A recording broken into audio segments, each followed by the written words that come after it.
So I'm working on the banjo today. The owner wanted 5th string capo, like the spikes that you put in the fretboard. It's just like a little hook, and you let them stick up about not enough to get this string under it, and that capo's that string right there. So you know, if you got a capo on here at the 2nd fret, then you want to be able to capo it, you know, from this little nut here down to this 2nd fret. Or if you got a capo on the 3rd fret, you want to come down here to the 3rd fret with your capo. Or you can just put a whole capo across all of them down here. I haven't seen many do that.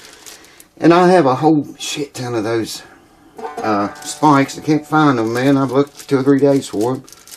But I have this. There's some little tiny screws in there I do not want to lose. So let me see if I can get this thing out without damaging it and losing those tiny little screws. I'll explain this in a minute for those of you that never saw one of these. Probably if you're a guitar player, you've never seen one of these in your life. Probably. Which end did I take? You know what? It don't matter, man. Just get them out. Tiny little bastards too. And they're in another bag. Wow. I'll make sure I didn't lose these. They were going to make sure of it.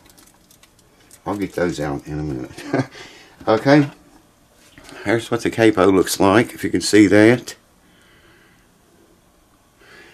This is the capo part right there. It sits on the string. And it goes, it's going to have some spring down force on it, not very much. Because it don't take very much. And you just slide this piece up and down this entire shaft, you see. I got to determine where on here. I like to put it where it's not capoing at all, you know. But it starts to capo. Maybe I'm going to have to remove that nut. But I can't do that because it holds the string and directs it to go toward the key, so can't do that. And I got to figure out, I can't find any directions with this, so I don't know what those screws are. They are tiny though, man. If I can make you see them. Check that out, how little those are. I mean, they are little. Yeah, I might not even have to drill for those. I figured I would have to. But we got to determine where we're going to put this jewel at. See, it's got 2 holes in each end of it. And it's got to go up here where it doesn't affect the string at all. You know, I can't put it right there on the 1st fret. Because if he plays anything from there down and use it's going to make this string note 1 fret back that way than what it should be. It's just going to change, you know, chords and scales and melodic and chromatic things he might do. So I got to figure out how to get this above that nut, I guess. Like that. Yeah, that's going to work. I'll see how I can do it. Alright, let me get everything marked up here. I got to figure out what size these screws are. Man, those are tiny. They look like wood screws. They're really very sharp on the tip. So I don't know, maybe I won't have to drill at all. I'd like to drill a little hole in it first. Anyways, we'll see. Hold on. Let me turn this camera off and gather my very small collection of thoughts. I'm getting blown away by a windstorm tonight. And heavy rain, heavy rain. Terrible weather outside. Alright, because I don't have enough hands here, and this thing is spring loaded, I knew that was going to happen. I've got to put 1 screw at a time in it. 1 little screw at a time. Good luck with that, right? The way I shake. Sorry I can't show you folks this. I can barely see it myself. I'm going to have to Get magnifiers on. Hold on. Alright, so I got one in it. The camera was not running. After I dropped it about 500 times, I went and got this magnetic thing, tray. Screwed, I can't even pick it up. There it goes, sticks in there. So I figure I'm going to drop this one about 500 times. What I did was, it's spring loaded, so I pulled it down to where I needed and clamped it.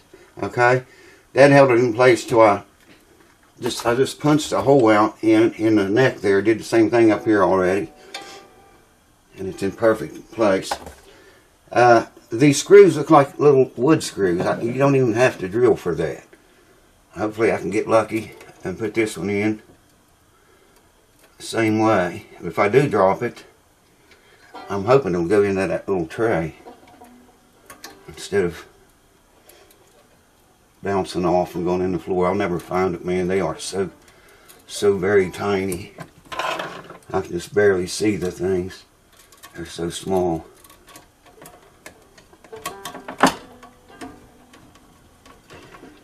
There we go. I don't want to strip that. I didn't tighten this one up. Wow, first time. That don't happen enough. Well, there she is, I think.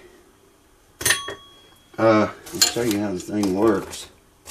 I got to change glasses here because I had to put on some really high-powered ones to see those little bastards. I used to have one of these things on one of my banjos. Okay, you slide it. If you got your capo on the 2nd fret, you want to slide this down to the 2nd fret. Hopefully you can see that. Put your capo on the 2nd fret, and it's in tune. I'm going to have to clip it off or it's hitting the 4th string. So I'm going to have to cut the end of it back a little bit. That'll be an easy fix if I can find the right tool. Right here, I think I'll do it. I think. Down here where I can see, I may have put those big glasses back on again. That did it. I think. It sounded like it. Maybe it just slipped out. It did just slip out.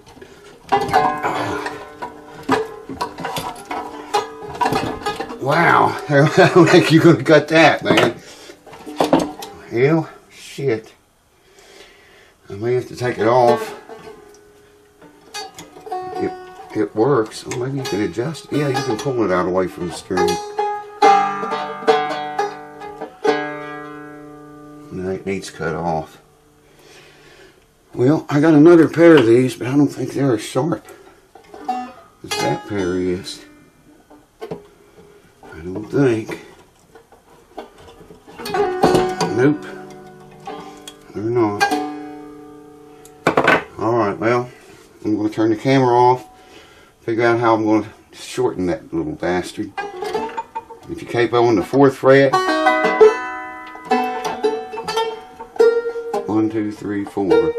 I got it out of tune.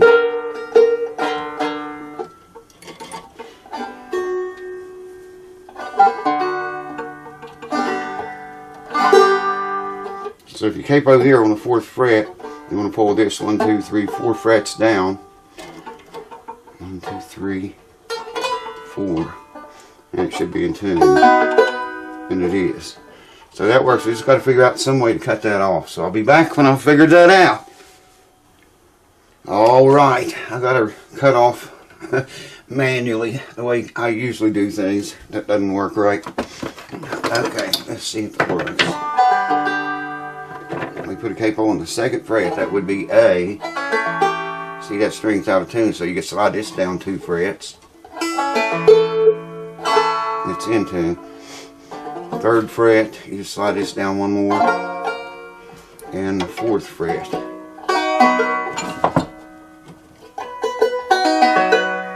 And that's how she works. Then when you take your capo off, slide it all the way back. Out of tune a little bit. That's one of the old peg tuners that it's not geared. There's no gear in it. Completed. Oh, he's going to be digging this. Woo! before we go, check this out. I just saw this laying there. Check that out, man. That's a piece of wood that come off of a bridge plate on one guitar I had in here, where the pins come out of the bridge plate. It was completely ripped out, laying in the guitar. I don't remember what guitar it was. Maybe you guys, some of you can remember. I don't remember, but I remember looking in there, and it was all busted, all the crap inside, man. I don't know what guitar it was, though. Alright, there you have it, good bodies. I know somebody's going to ask what this is. It's a Harmony. I don't know if you can see it that far away, but it's a Harmony banjo. No back on it, no resonator. I don't think it's even got a tone ring. It's got a wood rim for a tone ring. Very old banjo. Very, very much old. And now he can play it all the way up the neck if he wants to with the capo. Or when he capos it. Thanks for watching. Hope you learned something. Maybe you've never seen one of these before. I've put them on my own banjos before. That ORB 250 Gibson that I gave my son. When I learned to play on, actually. My dad bought it in 1959 in March. And we always thought it was a 59 model. Found out later by the serial number it was a 56, I think.